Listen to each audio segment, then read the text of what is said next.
የከተማ ነዋሪውን የኑሮ ጫና ያቀለለ ያለው የቅዳሜና እሁድ ገበያ ተጠናክሮ ቀጥሏል። የቂርቆስ ክፍለ ከተማ ኮሙኒኬሽን ጽፈት ቤትም የቅዳሜና እሁድ ገበያ ማዕከላቱን ተዘዋውሮ ምልከታ አድርጓል። አለሙ ከራጋ ሁሉም ነገር አለ። ያው ጥራቱም አሪፍ ነው። በጥራቱም ለቅመና አሳምረን ነው የምናቀርበው ለከስተመር ማለት ነው። የገበያ ማረጋገጥ ስለሆነ ድረስ በስርዓት የምናቀርብላቸው በጣም ደስተኛ ሆነው ወደ ቅዳሜ የሚመጡት ደስተኛ ሆነው የሚመጡት ሳምንት አስበያቸው ገዝተው ይሄዳሉ። ቲማቲም ሱቅ ከፈለክ 60 ብር 70 ብር ነው የሚሸጠው።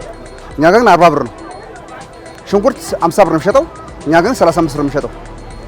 ሁሉም ነገር ቀነሰ ዋጋ ነው ያለው። ጎመን 35 ነው የሚሸጡት። እኛ የምንሸጠው ግን 25 ብር ነው። ድንች 35 ነው የሚሸጠው። እኛ የምንሸጠው 35 40 ነው የሚሸጠው ድንች ሱቅ ላይ ማለት ነው።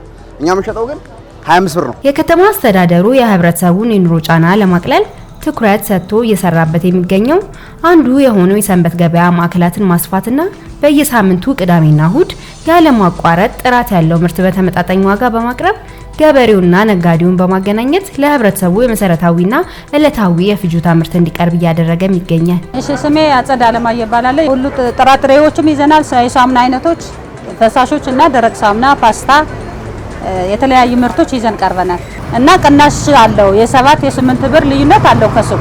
ጥራቱም ጽድት ያለ ነው። ጥራጥሬውም የሚለቅም ምናምን የሌለው ጽድት ያለ ነው የምናመጣው። በዛ ላይ ደግሞ ቅናሽ ነው ከሱቅ።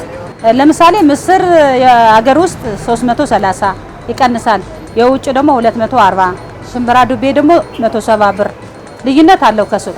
በዛ ላይ ደግሞ ሰው እንዲያይ ብለን ስም ዝርዝር ከፊት እንትን አድርገናል አይቶ እንዲገዛ ብለን። በክፍለ ከተማው ንግድ ጽፈት ቤትና ህብረት ስራ ጽፈት ቤት ክትትል አቅርቦት እንዲገባ የሚደረግበት የቅዳሜና እሁድ ገበያ ተጠናክሮም ቀጥሏል። በክፍለ ከተማው 22 የቅዳሜና እሁድ ገበያ ማዕከላት የዋጋ ግሽበትን ለመቀነስ አምራችና ሸማቹን በቀጥታ ከአቅራቢው በማገናኘት የዋጋ ንረትን ለማረጋጋት እየተሰራ እንደሆነ መቃኘት ችለናል። በህገወጥ ደላሎች አማካኝነት የሚፈጠረውን የንግድ አሻጥር በማስወገድና ህጋዊ የግብይት ስርዓትን በማስፈን ህብረተሰቡ ፍትሃዊ ተጠቃሚነቱ እንዲረጋገጥ እየተሰራ እንደሆነም በገበያ ማዕከላቱ ያገኘናቸው ሸማቾች ገልጸውልናል። ወርቄ መላኩ ቆንጆ ነው። ድንች፣ ሽንኩርት፣ ቀይ ስር የምፈልገው ቆንጆ ነው።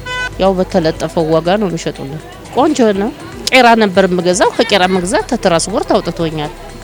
ቆንጆ ነው። በተተመነው ዋጋ ነው የሚሸጡልን። ጥራቱ መርጬ መግዛት እችላለሁ አይደለ? ግን ዋጋው ያው በተተመነው ነው የሚሸጡልን። እኛ ትርፋው አይሸጡልን።